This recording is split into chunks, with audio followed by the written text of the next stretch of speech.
Mis on andestamine? Andestamisest räägitakse hästi palju. Sellega on palju erinevaid müüte. Mõnikord sõna andestamine võib tuua esile tugevad emotsioonid, et ei ole võimalik andestada, milleks seda üldse vaja on. Ja mõnikord on see selline väga kerge ja toetatud protsess, et neid kogemusi on väga palju erinevaid. Ja tihtipeale on andestamisega seotud ka müüdid, mis on kujunenud meie uskumusteks, et nii on ja teistmoodi ei saagi olla. Aga täna, mida ma jagan ja kui sul on ka küsimusi, siis ka laiendan, mis on andestamine andestamise teraapia võtmes. Et andestamisel on ka erinevaid lähenemisviise, kuidas siis andestada. Ja see on üks selline lähenemisviis, mis mind ennast hästi kõnetab ja miks ta kõnetab, sellest ma räägin ka natukese aja pärast, mis on minu jaoks olulist on. Vahepeal sa kuuled siin taustal hääli, mul on koer, kes siin sööb oma nii-öelda kommi ehk siis konti ja vahepeal võib-olla ka siis ütleb paar sõna sekka. See andestamise teraapia põhineb 4 sammule. Nendest sammudest ma natukene täna siin räägin, aga pigem on fookus siis sellel, mis asi see andestamine on ja mis andestamine ei ole. Andestamist, kui näiteks andestamisega kui meetodiga töötada ja tegeleda, siis mis selle tulemusena on täheldatud depressiooni vähenemist. Minu jaoks depressioon, ta võib olla väga laialdane. Üks depressiooni vaatenurk või lähenemisnurk on ka allasurutud emotsioonid. Ja läbi andestamise on siis võimalik neid emotsioone vabastada. Ja see, mida inimene on kogenud, siis sellest nii-öelda väga populaarne sõna vabaks lasta või lahti lasta, aga sellega siis selline lõpetatus luua, et see kogemus enam minuga kaasas ei käiks, et need emotsioonid minuga enam kaasas ei käiks, mis siis kas mind täiesti alla tõmbavad, et mul on hästi raske olla ja kõik võib-olla tundub ka mõttetu või siis üldsegi, mis on minu sees on nii sügavalt on alla surutud, et ma olen täiesti passiivne, ma ei taha mitte midagi teha. Et siis andestamise protsessi osas on siis täheldatud, et depressioon väheneb. Ja väheneb ka kibestumine. Kui sa ise mõtled iseenda peale, et kui sul on mõni inimene elus, kes on siis ka praegult sinu võib-olla lähedane või tutvusringkonnas või kes on siis varem olnud, enam ei ole, kellele mõeldes sa tunned, et sul on nagu selline, ma ei tea, kas on siis frustratsioon, võib-olla viha, võib-olla siis tunne, et on ülekohut on teinud sulle, ta on sulle liiga teinud, see pole aus, mida ta sinuga tegi või siis mida ta ei teinud. Ja et sa mõtle selle peale hetkek, et kas sul on selline inimene olemas. Ja siis, kui sa mõtled selle peale, võib-olla sul tulebki see inimene tuleb silmade ette, siis märka, et milline on sinu enda emotsionaalne reaktsioon. Üks mustritest, mida ma olen näinud, öeldakse, et ma olen selle teema juba ammu lahti lasknud, aga kui ma mõtlen sellele olukorrale või sellele situatsioonile, siis see emotsioon ikkagi tahab siit kehast välja tulla. Ja võib-olla tekib ka see impulss, et ma parem ei mõtle selle peale, ma parem ei tegele sellega, sellepärast, et see on möödas ja ongi kõik. Aga kui emotsioon tahab kehast hakata välja tulema, juba hakkavad tulema mingid märgid, et minu kehas on emotsioon olemas, siis tegelikult see emotsioon on seal kehas ja ta jääb sinna kehasse seni kaua, kuni ma teda sealt kehast vabaks ei lase. Ja üks viis, kuidas moodi emotsiooni vabastada, ongi siis läbi mõistuse. Ehk et siis näiteks selle sama andestamise lähenemisviisil, millest ma täna siis räägin ja mida ma sulle täna tutvustan, siis seal ongi sellised konkreetsed süsteemsed sammud, kuidas moodi jõuda selleni, et siis mõistuse tasandil vabastada ennast mõtlemast sellele kogemusele, mis on olnud, kus kohas sa oled haiget saanud ja ka vabastada neid emotsioone, mis on selle juhtunuga seotud. Tihtipeale on nende emotsionaalsete kogemuste juures, nad võivad olla väga sellised tugevad, võivad jätta meisse väga tugevad jäljed ja sealjuures ka uskumusega siis iseenda kohta või teiste kohta, mis siis omakorda jälle võimendab kogu seda kogemust ja tihtipeale mitte siis ennast toetaval viisil.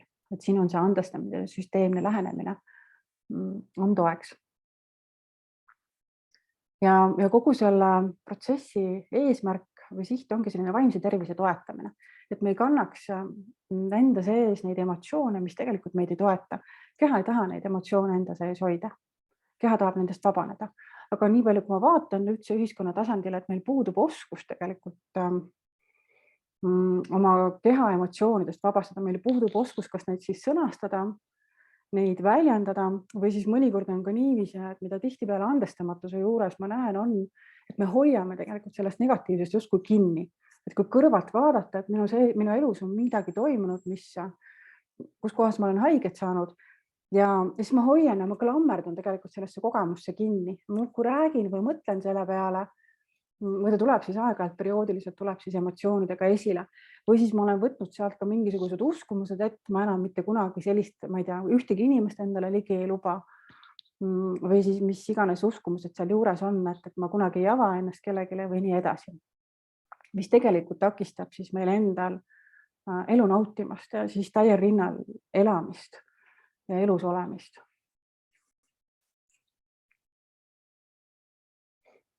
Nii, kogu siis selle koolituse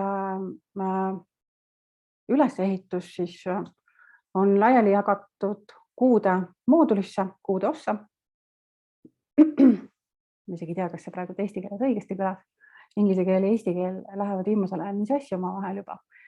Millele me täna keskendume on siis selline sissejuhatus, andestamisest ülevaade, mis ta on ja mis ta ei ole. Ehk siis tegelikult me vaatame täna põhimõtteliselt müüte ja loodan, et ka läbi arutelu siis saab ka siis läbi arutada siis mõned kohad ja nüansid, mis sulle huvi pakuvad ja mis sind toetavad. Ja kogu siis need sammud siis, mis veel sellele järgnevad, on ka avastamine, ehk siis me alustame algusest, et mis asi see on, mis siis võib-olla siis, kus on seda andestust vaja või kus kohas see andestus kui meetod võiks toetada. Ja sealt liigume edasi otsustamise faasi. Otsustamine tähendab seda, et mul on õigus ja võimalus valida, et kui mul võib-olla siis selle inimese juures või selle olukorra juures ei olnud seda valiku võimalust või ma ei osanud seda teha või mis iganes selles hetkes toimus või sellel ajaperioodil, siis nüüd ma saan otsustada, kas ma andestan või mitte, nii et see otsus on tegelikult ka siia sisse kirjutatud. Et ei ole nii, et me kõik peame andestama ja nüüd ongi siis on kõik nagu väga hästi. Et toon siia ka juurde olulise nüansi, et psühholoogias on välja arendatud erinevaid meetodeid, erinevaid lähenemisviise. See ei tähenda seda, et vot, nüüd on see üks kuldlusikas ja see nüüd töötab kõikide puhul. See absoluutselt pole niiviisi. Iga inimene on individuaalne, et see on juba väga-väga suur asi, kui sa saad iseenda jaoks, enda mõistuse jaoks täna siit mingisuguse informatsiooni, mis sind ennast toetab. See on juba väga suur samm. Et tihtipeale ka nende teooriate ja mudelite juures, mida ma hästi soovitan ja kuidas moodi ma ise olen ka läbi oma haridussüsteemi siis üles kasvanud, on läbi selle teadmise, et teooria on väga hea, sa kuula, loe, võta vastu, aga omaks võta ainult see, mis on päriselt sinu oma.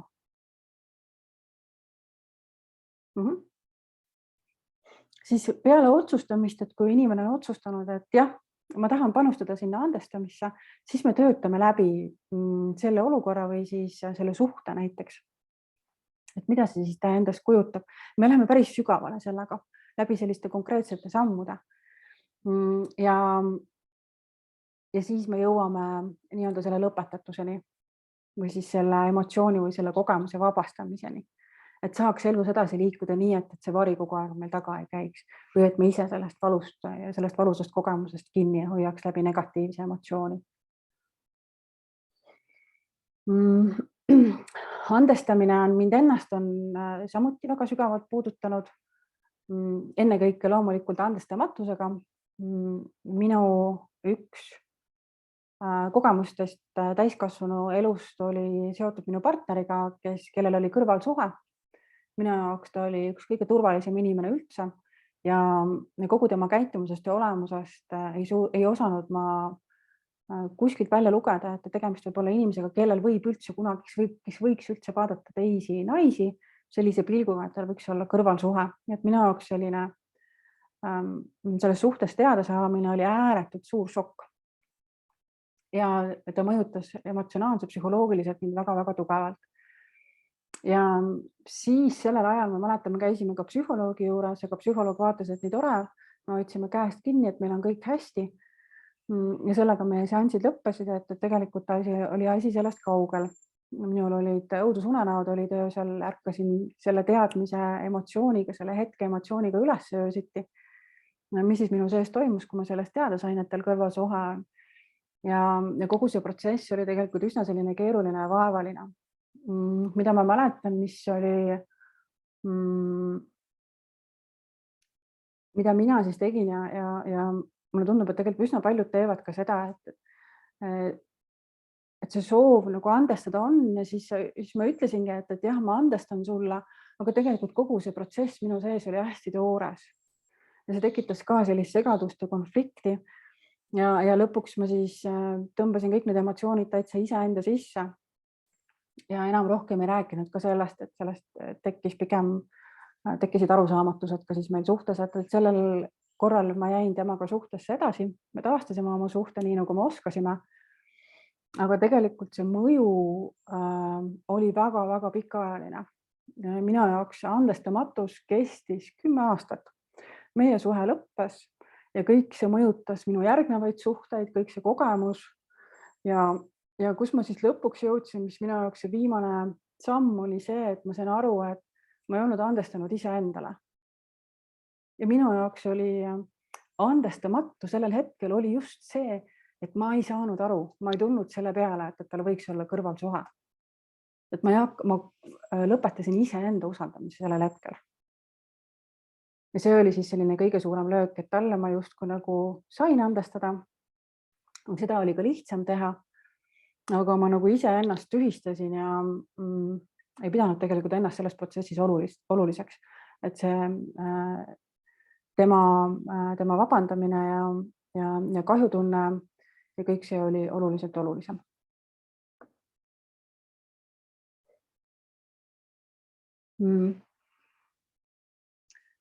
Teraapiaseanssidel märkan seda, mida ma ise tegin. Need inimesi on elus veel olnud, kes siis on käitunud sellise viisi, mis mulle tegelikult väga sügavalt on haiget teinud, mis on mind väga sügavalt mõjutanud. Ja ma nii mäletan ühte hetke, kus ma olin ühel seminaril, kus mind kiideti. Tuldi kiitma, et issand jumal, milline imeline inimene sa oled. Sellepärast, et üks inimene, kes mulle lapsest saadik oli väga palju haiget teinud, et mina olin sõnastasin siis, et ma olin talle andestanud. Ja siis see peegeldus siis teiselt poolt tuli, et see on nagu nii suur asi, mida andestada. Et see oli niivõrd raske kogemus ja niivõrd valus kogemus, et küll sa oled suur inimene, et sa andestasid talle. Loomulikult siis oli hea seda kuulda. Aga tükk aega hiljem ma sain aru, alles aastad hiljem, et tegelikult ma olin andestama läinud, ehk siis kogu fookus oli ikkagi sellel teisel inimesel, et jah, ma andestan, ma mõistan sind, aga mis sellest võrdlusest puudu jäi, oli see, et ma ei olnud ise ennast mõistnud, ma ei olnud ise ennast näinud. Ja võt see element on siin selles 4-sammulises protsessis on sees. Ja see on üks olulisemaid kohti andestuses tegelikult üldse. Et mina olen nähtud ja kuuldud, mul oli valus. Et ma vajan seda tunnistamist. Et mul tegelikult oli halb olla. Et isegi kui sa mõtled ka natukene, võib-olla sa oled rääkinud sellest inimesest või sellest suhtest või sellest kogemusest mõnele oma sõbrale, võib-olla sa oled saanud sellist toetust, nagu sa oled vajanud ja võib-olla mida ka väga tihti on, kus siis hakatakse põhjendama seda teist inimest. Et miks ta siis niiviisi käitus ja mis selle taga võis olla ja võib-olla veel üldse said valesti aru ja nii edasi, eks ju. Aga tegelikult me vajame seda, et meie kogemust tunnistatakse ja meie ühiskonnas seda juba lapsest peale on üsna vähe oleme seda kogenud. Et siis saad ka mõelda, et milline see sinu enda kogemus on olnud. Et kas sinu vajadused ja sinu emotsioonid on olulised olnud või siis pigem on ikkagi oluline olnud siis see teine inimene. Lapsepõlvest siis meie vanemad ja täiskasvanu eas meie partnerid ja võib-olla ka sõprusringkond.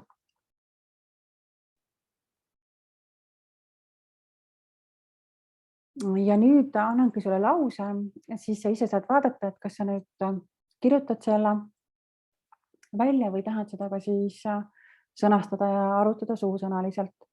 Järelvaatajal jääb väljakirjutamise koht, täitsa julgustan lõpetama seda lauset, mis siin ekraanil on. Minu jaoks tähendab andestamine. ja siis selleks ajaks, kui sa kirjutad, paned video pausile ja nii nagu meiegi siin teeme ja siis pärast kuulad edasi. Mina panen ka praegu video pausile.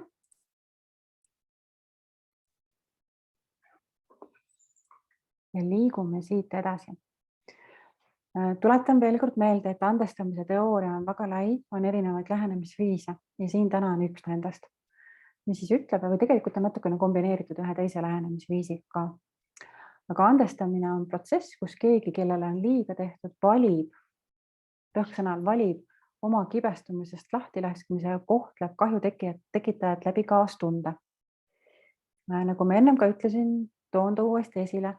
Number 1 on see, et ma näen iseennast. Kui ma olen iseennast näinud, kui ma olen tunnistatud, ma olen sõnastanud oma kogemust, oma emotsiooni ja ka seda mõju, mis mul on siis tekkinud selle olukorraga seoses, siis ma alles saan hakata vaatama seda teist poolt. Just nii, kui ma lähen kohe seda teist poolt vaatama, siis on ikkagi see iseenda tühistamine kipub seal väga tugevalt esile tulema. Või siis on ka väga raske vaadata, et võib ka olla psühholoogiliselt tegelikult keeruline. Aga kaastunne ka jälle, ta ei saa olla nagu eesmärk omaette, aga samas ta võib olla vägagi üllatav. Näiteks minu enda isiklik kogemus tuli välja, et täitsa üllatuslikult, et 20 aastat tagasi ühes siis suhtekogemusest, mis mind hästi sügavalt puudutas ja ka valu mõistes, kui see suhe järsult katkes, siis teine pool võttis nüüd uuesti ühendust ja avaldas soovi, et tema tahab kõik nagu ära rääkida, et mis siis nagu toimus, et ta tahab, et oleks selgus. Ja sõltumata sellest, et see on üks minu põhitöödest, on lahti laskmine ja üldse emotsioonid ja ka selle mineviku läbi protsessimine, siis millegipärast ma sellele teemale ei olnud tegelikult tähelepanu pööranud, et siis omal ajal ma sain nutta, ma sain väljendada, ma olin ka hoitud ja toetatud. Aga temaga seonduvalt tegelikult siis, kui ta nüüd ka uuesti välja tuli, et ma märkasin, et mul tekib emotsioon, selline hästi tugev emotsioon. Ja siis muidugi tuli ka see, et ma ei tahagi üldse temaga rääkida ja siin pole üldse mõtet, et sealt ei tule mitte midagi uut, et kohe täitsa selline reaktsioon tuli, et mis on nagu kohe päris põnev, eks ju. Ja siis, aga ta oli selline hästi järjekindel ja ma ütlesin ka, et iseenda jaoks on oluline kohtuda. Aga ma kohtusin temaga just selle sama mõttega, et aga tegelikult siin ei ole, ma tean tema lugu, ma tean, mis toimus, et see ei muuda mitte midagi. Või et mul ei olnud mitte mingisuguseid ootusi selleks kohtumiseks, aga siis me saimegi kokku, tema rääkis oma loo ära, omad kogemused, aga emotsionaalselt, ääretult ausalt ja mina rääkisin seda, mida mina kogenud olin emotsionaalselt ja üldsegi, mida ma siis tundsin seal temaga suheldes, me vahepeal ikka veel aeg-ajalt natukene suhtlesime, aga tegelikult kogu see dünaamika ja muster kordus. Ja see on täitsa hämmastav, et tegelikult sellel oli väga-väga suur mõju. Ääretult suur mõju. Natukene võtsime ka teraapilisi selliseid nüansse sinna juurde, et kuidas seda kogemust siis iseenda sees ümber kirjutada, kuna selle kogemusega meil mõlemil väga tugevalt see raputas meie uskumuste süsteemi ja tegelikult lükkas sellises suunas, mis ei toeta ei suhetes avanemist ega ka siis iseennast üleüldse või enda nägemist, enda identiteeti ka. Et siis võtsime paar sellist terapeutilist praktikat ka sinna juurde ja selline tunne ongi, et nagu kogu see minevik on tegelikult ümber kirjutatud ja see on täitsa hämmastav protsess ausalt öeldes. Mul tuli selline armastuse emotsioon tuli üles tegelikult kõikide, tegemist oli meesterahvaga kõikide meeste vastu. Et see oli kohe selline väga-väga võimas protsess, aga hetke ennem kohtumist ma olin täiesti veendunud, et siit ei tule mitte midagi. Jah, me mõistuse tasandil räägime ja ma olen kõike seda kuulnud ja ma kõike tean, aga tegelikult toimub, et meie närvisüsteem on eriline, et tegelikult sellised vestlused on olulised, aga seda ei saa muidugi alati teha teise poolega ja suuresti tegelikult ei saa teha. Või ta jääb selliseks ühepoolseks jagamiseks või siis ei ole ka ausust, kas siis ühel või mõlemal poolel. Nii et ja meil ka ju tegelikult võttis see 20 aastat aega, et üldse sellesse kohta jõuda, et mõlemad siis ausalt ja emotsionaalselt jagasime seda, et mis siis meie sees toimus siis ja ka nüüd. Et sealt tekkis kaastunne või selline mõistmine ja ka tema mõistmine. Ja ma arvan, et seal oli ka oluline nüanss oli see, et ka mina rääkisin endast, mida ma siis kunagi ammu tegelikult ei rääkinud, ei jaganud väga palju iseendast, iseenda kogemust, et nüüd ma sain selle ära sõnastada, et ta kuulas seda ja ta mõistis seda. Meil oli lõpuks ühel hetkel olid mõlemal olid pisarad olid silmis, aga see mõju lihtsalt see on väga müstiline. Aga seda saab kõike teha ka iseseisvalt. Ja rõhutan meil seda, et hästi hea, kui sul on keegi inimene on olemas, kas sa valid siis terapeudi või siis sa valid mõne oma sõbra või tuttava, kes kuulab, kes ei hakka kommenteerima, ei hakka seal võib-olla hinnanguid andma või mingeid soovitusi andma, aga ta ongi sellises tunnistaja rollis. Täpselt samamoodi närvisüsteemile töötab väga hästi. Ja muidugi eriti hea veel on, kui ta võtab ka sellise empaatilise poole veel enda kanda ja proovib ka siis esindada seda teist poolt, aga see on juba selline väga terapeutiline lähenemine. Aga ühesõnaga rõhutan jällegi seda, et seda kõike on võimalik ka iseseisvalt teha. Et selleks ei ole vaja seda teist poolt. No tundub, et ma räägin täna rohkem kui planeeritud ja mul on hea meel, et tegelikult ka teie poolt tuleb jagamist, aga vaatame, kuidas me siit edasi liigume. Meeli, ma tahtsin korraks küsida, kui tohib. Et ütle mulle, vaata, see on ka ju tegelikult lein vist, see kaotusvalu. Ja, ikka. Sest ma mõtlen, et miks ma sellele naisele ei andesta, sest tegelikult ilmselt ma tundsin hästi sügavale minnes, ma tegelikult nagu tundsin kaotusvalu, et ma kaotasin nii-öelda sõbra. Ja, muidugi, absoluutselt. Sõbra usalduse ja seal on see, miks ma lahti teda ei lasknud, ehk siis tegelikult on seal veel nagu väike mingisugune armastus või hoolivus oli sees. Et kui mul on ükskõik inimesest, siis on kuidagi nagu palju lihtsam. Ja, just. Et selle kaotusvalu ja seda saab ka üksinda siis teha, et see on nagu lein siis, eks ju? Ja. Aga andestamine, just, et andestamine on ka üks leinaprotsessi osadest siis, mida on ka siis ka võimalik läbida ka süsteemses sellises lähenemisviisis, et kuidas moodi leinast läbi käia, et siis andestamine on üks tõik sellest. Et see nagu lihtsalt sõbraga mingisugune juhtum on ka ju samamoodi lein ja kaotusvalu. Muidugi, seal on nii palju kaotusi, on sees usalduse kaotus, eks ju. Ja, muidugi. Et tegelikult kõik need kaotused on ju seotud ikkagi laialdaselt suhetega. Ja see ongi see, et ei tunnistata, et mis asja on ju vihane fookus tema peal, ennast jäetakse välja, aga tegelikult on ütleme, et mingi minilein või midagi sellist. Et seda tuleb tunnistada endale, eks ju. Just. Et ongi, mul on valus ja mul on kahju ja nii kurb tegelikult, eks ju, et selline, kas see, et ta niiviisi tegi või selline olukord tekkis ja võimalikult seda lahti sõnastada ka ja just läbi iseenda prisma, eks ju. Muidu me ikkagi fookus on sellel ikkagi, et see teine tegi või ei teinud, eks ju. Aga mida mina tunnen? Selge. Aga aitäh sulle.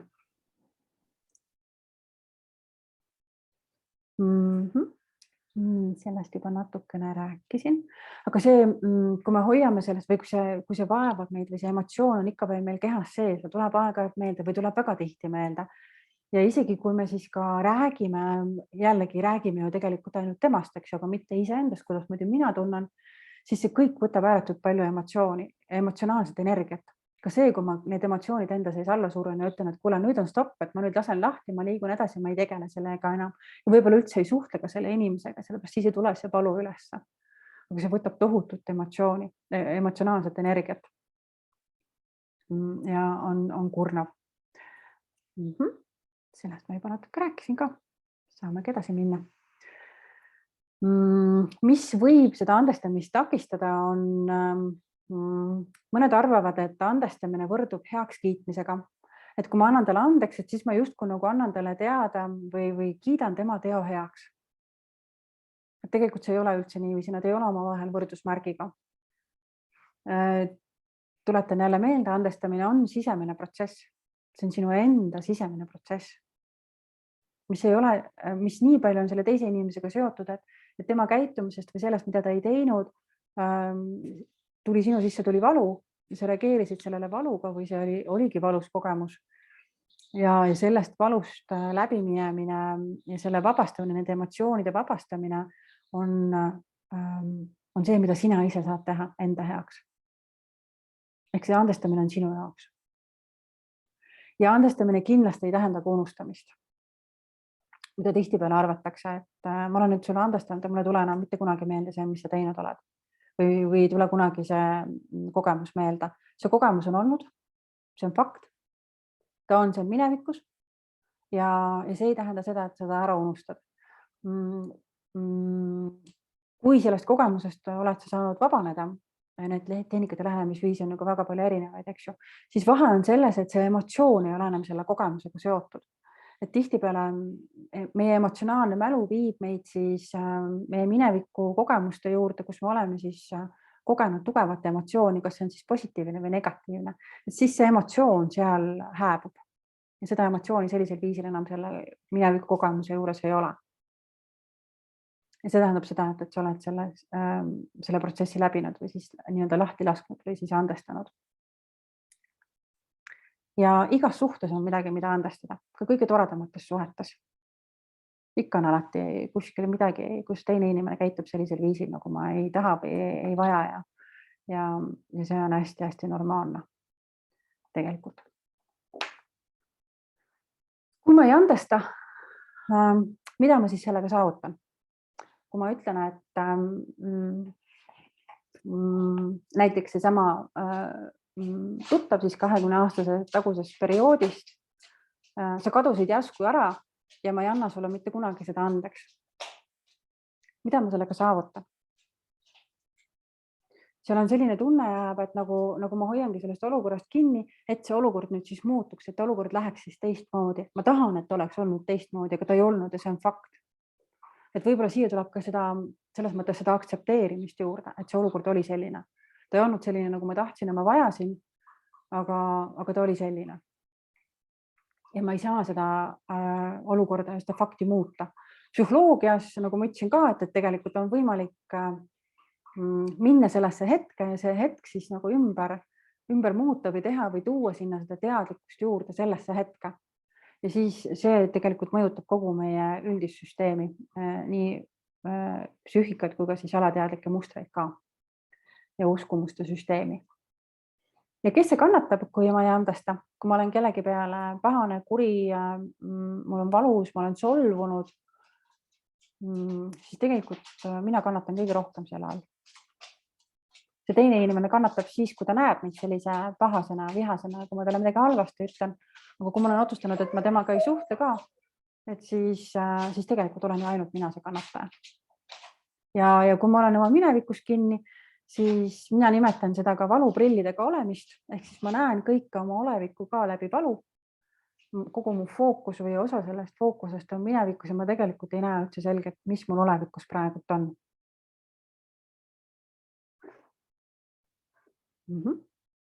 Ehk siis andestamine ei ole heaks kiitmine, ta ei ole unustamine ja andestamine, mis on hästi oluline. Näiteks seesama suhe.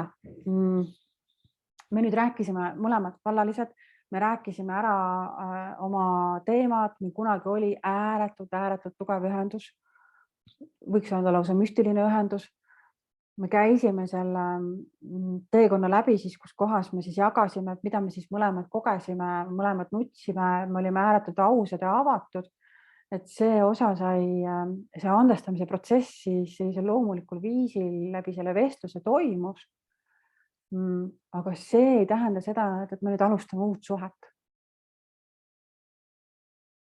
Või siis, kui on ka suhte sees, siis toimuvad sellised olukorrad, kus siis üks partneritest on käitunud viisil, mis teeb teisele partnerile haiget ja võib-olla on ka reetnud või usaldust petnud, et siis andestamine ei tähenda seda, et sellest pole midagi, et ma usaldan sind kohe päevapealt uuesti. Et seal pigem tegelikult soovitatakse, siit tuleb ka kohe suhtekoolituse programmist, prepi programmist näiteks tuleb ka sisse soovitus, et tegelikult sa pead ikkagi andma aega nii iseendale kui ka siis oma partnerile, et näha, kas ta päriselt ka peab oma sõnast kinni ja oma kokkulepetest või lubadustest kinni. Et see usalduse taastamine on protsess. Et kui see usaldus on rikutud, et siis tegelikult üldse ei soovitata kohe seda taastada, et jah, ma nüüd kohe usun sind ja usaldan sind. Et tuleb ikkagi anda aeg selleks, et aru saada, kas see inimene on usaldust väärt. ja suhtega siis samamoodi, et kui ma olen andestanud, see ei tähenda automaatselt seda, et meie suhe jätkub. Ma võin andestada ja ka lõpetada selle suhte. Või andestada ja mitte alustada seda suhet uuesti. Ja andestamine on protsess, et siin ei piisa sellest, mis vähemalt varem oli küll nagu hästi tavapärane, et jah, ma andestan sulle, eriti kui keegi veel palus vabandust või palus andestust, et jah, ma andestan sulle. See on psühholoogiline protsess. Nagu siin ka välja tuli ilusti, see on valu, see on kaotus. Ja kaotusega toimetulek on protsess. Et kõigepealt kõik need emotsioonid, et see, mis oli, seda enam ei ole. Ja siis see vahepealne koht, ja kuidasmoodi ma siis siit edasi lähen. Et kas ma siis hakkan uuesti seda üles ehitama nüüd uuel moel. Suhetes ka, kui näiteks on kõrvalsuhe on olnud ühel partneritest, siis suhtes on täpselt samamoodi, see esiteks on emotsioonid, eks ju, ja siis tuleb see koht ka, otsuse koht, et kuidasmoodi me siit edasi läheme. Et kas meie suhe siin lõpeb, eriti hea on see teadlikkus, et kui ta jätkub, et siis kui me hakkame uuesti üles ehitama seda suhet, esiteks on täiesti uut moodi suhe, ta ei ole enam selline, nagu ta varem oli. Ja mõnikord peale sellist raputust tegelikult on ka minu teraapiaruumis läbi käinud, on sellise suhe võib minna sellisele uuele sügavale tasandile, mida ta varem üldse ei olnud. Mõnikord sellised kogemused võivad olla ka ukse avajateks, et minna veel sügavamale ühendusse teineteisega, mida varem ei osatudki üldse teha. Ja mõnikord on see koht, kus suhe ära lõpetada. Olgu siis ja ka sõprussuhe näiteks.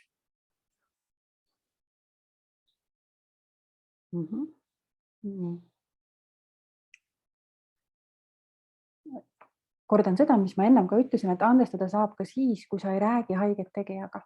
Ehk siis see jällegi omal kohe see uskumuste süsteemi või see mõistusesse tuua, et sinu heaolu ei sõltu sellest inimesest, kellega sa oled seda valu kogenud. Et sa saad ise ka selle enda jaoks läbi protsessida. Et sul ei ole vaja seda tema tunnistamist ja tema vabandamist. Et sa saad ise selle eest vastutust võtta. See on see koht, kus sa saad juhtida, kus sa saad kontrollida ja kus sa saad midagi teha ise enda jaoks. Et siis sa võib-olla ei saanud seda üldse teha. Ja see üldse ei olnudki, sul ei olnud see mitte mingit võimalust ennast kaitsta või olukorda kuidagi moodi muuta, aga oma emotsioonidega ja oma, mina nimetan seda sisemiseks süsteemiks, oma mõistusega, oma alateadvusega, sellega sa saad küll, sellesse saad ise täitsa iseseisvalt panustada. Mõnikord on seda tuge sinna juurde vaja, aga ilma temata. Ja see andestamine on emotsionaalne tegu, mis toimub sinu enda sees. Ja siin on ka veel selline huvitav lause, mis tuleb ka ühest kaotusvaluprogrammist. Andestamine tähendab paremast või teistsugusest eilsest loobumist. Ma loobun sellest mõttest või sellest soovist, et see oleks olnud teistmoodi. Seepärast see ei olnud teistmoodi, ehk seal on see aktsepteerimine ka seal juures, et ta oli selline, nagu ma ei tahtnud, et ta oleks olnud. Aga ta oli.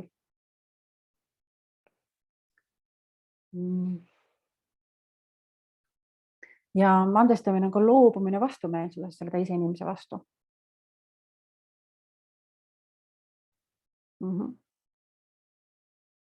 Ja tuletan ka seda meelde, mis ma ennem ka ühe korra või paar korda juba ütlesin ka, et on hästi-hästi oluline näha, sõnastada, tunnistada seda, kuidas moodi sind selle teise inimese teod mõjutasid emotsionaalselt. Ehk siis mitte rääkida jälle sellest, et kuidas moodi siis, miks ta seda tegi või ta ei mõelnud niiviisi ja nii edasi, aga tunnistada seda, et mismoodi on näha seda, mismoodi see sind mõjutas. Ja see on ainult sinu enda jaoks see protsess, see ei ole üldse tegelikult selle teise inimese jaoks. Ja isegi on meetodeid, kus öeldakse, et kui sa andestad kellegile, kes on sulle haiget teinud, siis tegelikult seda ei tohi üldse öelda selle teisele inimesele. Miks ei tohi öelda? Seal on mitu põhjust. Mõnikord see võib väga hästi toimida, see võib olla ka selline suhte sügavamale viimine ja ta võib ka mõjuda täiesti vastupidiselt, et kõik see töö, mis sa oled ise endaga teinud selle andestamise raames ja kõik võib-olla tühistatakse. Ja siis sa oled jälle tegelikult tagasi alguses ja jällegi sõltub sellest samast inimesest, kes on sulle haiget teinud. Et andestamist, kui ma lähen kellegi juurde rääkima, et näed, et ma olen sulle nüüd andestanud, et siis võib ka olla see teine inimene, võib võtta seda kui rünnakut, et ta on midagi halvasti teinud ja nii edasi, et siis ta võib hakata ka käituma siis sellisel viisil, et oma kaitsepositsioonilt, et kas ta hakkab sind vastu ründama või ta hakkab sind ründama või siis üldsegi eraldub või täitsa tõmbub iseendasse. Aga see jällegi sinu jaoks ei pruugi üldse olla toetav emotsionaalselt ja psühholoogiliselt, kui sa näed sellist vastureaktsiooni. Ja seal on ka see lõtk just, et me võime panna ennast sõltuma sellest teise inimese reaktsioonist, et kui see teine inimene ei ole emotsionaalselt küps, psühholoogiliselt valmis seda vestlust pidama, siis see võib tuua järjest rohkem valu sisse. Et on meetodid, kus räägitakse, julgustatakse, et sa peadki minema ja rääkima kõike seda oma kogemust, ehk siis olema haavatav, räägid kõike seda, mida sa tundsid ja mida sa kogesid ja mida sa vajad, mis on oluline, mis on väga hea, siis kui on turvaline suhe, kus see teine inimene on valmis seda infot vastu võtma. Aga kui see teine inimene ütleb, et see polnud üldse niiviisi või siis sa reageerid üle või mis iganes see reaktsioon seal teiselt poolt ei ole, siis tegelikult oled sa ennast avanud, sa oled ennast haavatavasse olukorda pannud ja tegelikult sind on siis, sa saad jälle uuesti haiget. Need on need nüansid. Ja kui teha üks-ühele selle teise inimesega, et siis kindlasti kas siis võtta keegi kolmas juurde, kes siis aitab reguleerida seda sõnastamist ja ka siis emotsioonide maandamist, et ei tuleks need kaitsereaktsioonid seal ülesse, et oleks võimalik turvaliselt seda vestlust läbi viia. Või siis inimesega, kellega sa tead, kellega sul ongi selline turvaline suhe, aga seal on mingisugune intsident, mis on sulle võib-olla kaua aega tagasi olnud või alles hiljutine, mis on sulle haiget teinud. Et siis on hea niiviisi ausalt omavahel suhelda ja rääkida. Korraks vaatan kella ja vaatan slaide. Me alustasime natukene hiljem. Sa võid siia chatti panna, kui sa nüüd tahad täpselt planeeritud ajal lõpetada video vaatamise. Ma vaatan slaide, mul on praegu veel siin tüki 3 vist kuskil. Et tegelikult me olemegi siin lõpupoole peal, aga ma hästi hea meelega veel kuulan ka sind peale slaidide näitamist. Aga kui sul on vaja minna, siis anna mulle märku. Siis ma tean, kuidas ma edasi toimetada. Aga samal ajal liigume edasi ka. Ehk siis andestuse palumine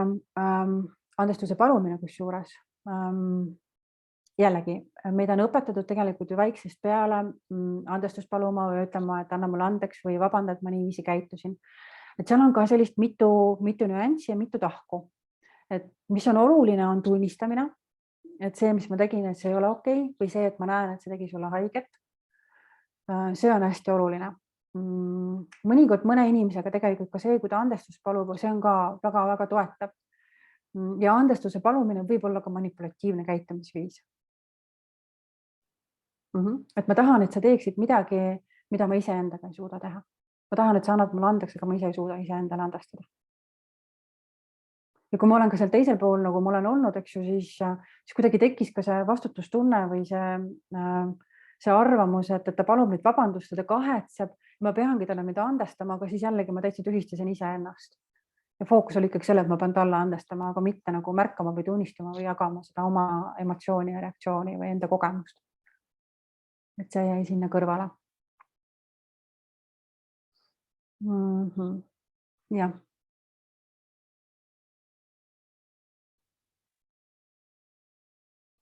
Natukene alguses lugesin, või õigemini mainisin ära, et loen siin üle ka veel andestamise teraapia faasid, millised need sammud on, aga siit sa saad juba ka head informatsiooni, võib-olla ka enda jaoks juba praegult. Et siin on siis see koosneb 4 sammust, alustab avastamisega. Ehk siis tulebki see fookus sellele, et milline see ülekohus on või mida sa kogenud oled või mida sa kogesid ja milline see mõju on sinule, ehk siis sina ise oled fookuses. Mida tasuks iga andestamise puhul ennekõike teha, märgata iseennast. Ja siis jõuda sealt edasi, et vaatame, mis asi see andestamine siis tegelikult on. Ja siis sa saad otsuse teha, et kas sa valid selle andestamise või siis mitte. Aga see on sinu otsus ja see on sinu valik. Kui sa siis ei saanud otsustada valida, siis nüüd sa saad valiku teha. Sul on see valiku võimalus. Ja kui sa otsustad seal andestamisega edasi liikuda, siis on läbitöötamise faas. Ja sealt me juba liigume siis vaikselt juba selle teise inimese juurde, aga kõigepealt ikkagi iseenda juurde ja siis alles teise juurde. Ja siis võib-olla näiteks minu kogemus oli, et peale seda, kui ma teda kuulasin, ma sain ise ennast väljendada, et siis ma tegelikult nägin seda inimest hoopiski läbi teise pilgu ja kõik see valu või frustratsioon või pettumus, mis seal kõik oli, kõik need kadusid tegelikult. Ja sealt me läheme siis edasi veel rohkem sügavamale.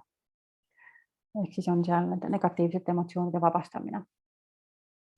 Ja mõnikord ka läbi selle kogemuse tuleb ka siis mingisugune taipamine, et kuidas ma mis kasvanud olen läbi selle kogemuse. Ja võib-olla tuleb seal ka mingisugune tähendus.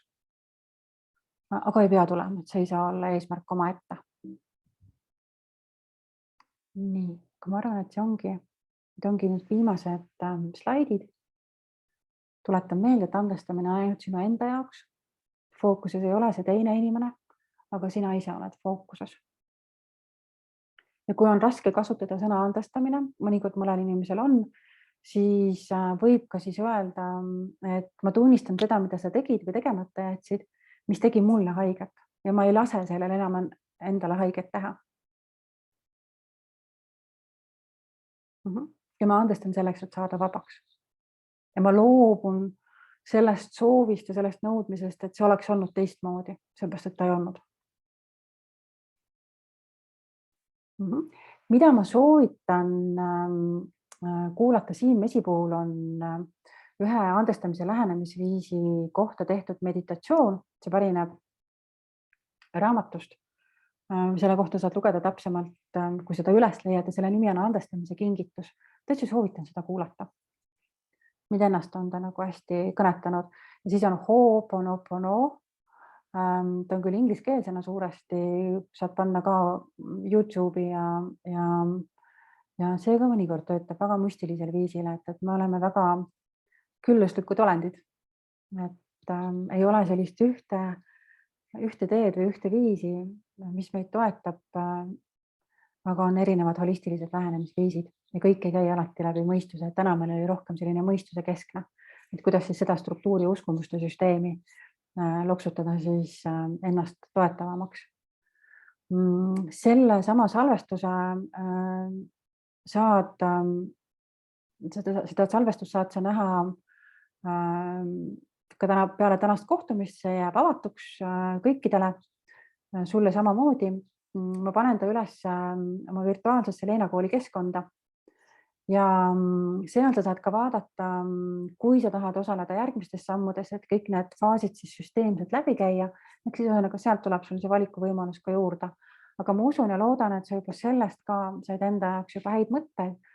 Ja siit ma nüüd tõmban praegu selle kokku ja panen ka salvestuse kinni.